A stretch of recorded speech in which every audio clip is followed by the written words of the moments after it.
بسم الله الرحمن الرحیم. قدرمند یوارز رسول الله مبارک علیه السلام صفا ونډې ته ختلی دی. یکی نه پاس رودرمی ابو جهل ته پته لګي چې محمد صفا ته ختلی دی. نبی علیه السلام ته ورمخشه شل یار یې ورته ونیوله. نبی علیه السلام ته یې بېعزتي ورسوله. امیر حمزه رضی الله عنه د رسول الله مبارک علیه السلام تره دی.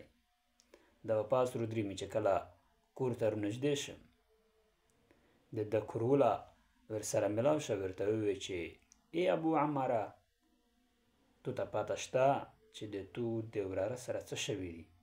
ته څه شوي دي؟ ورته وایي چې دا خو ابو جهل بېعزتي ورسوله، چیر شوی دی، صفې نه روان و. دی ورته وایي چې ایا خلک یې لیده که نه؟ ګوښه یې وکړه څوک وي؟ دا کروله ورته وایي چې خلک یې په مخ شه بېعزتي ورسوله. امیر حمزه رضی الله عنه ډایرکټ په لار وګرځېده او دارنګې د ابو جهل دا ډله د صفې او د مروې په منځ کې نوسته و. ابو جهل و نور مشرکین ډېر وي ورسره.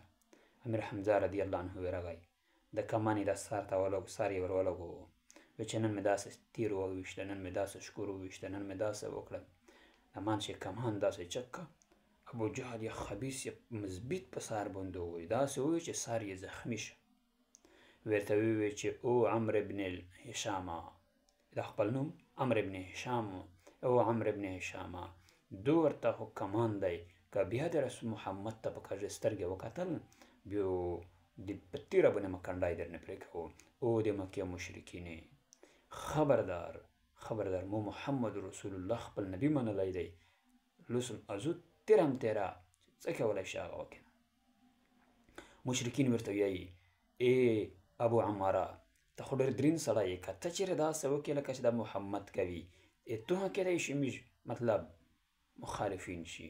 ورته وایي اشهد ان لا اله الا الله و اشهد ان محمدا عبده و رسوله. دمکې مو ته په دا مارو کوي، زه د رسول الله مبارک سپوی، زه د رسول الله مبارک صحابي شوم.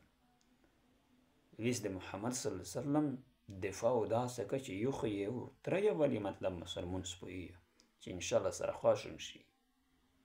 نو قدرمندې، نبی علیه السلام د الله د خاطره هر شی برداشت کړی دي. الکه خبرې الکه ژغورو شکنل صرف لله، الله دې پوره برداشت کړی دي.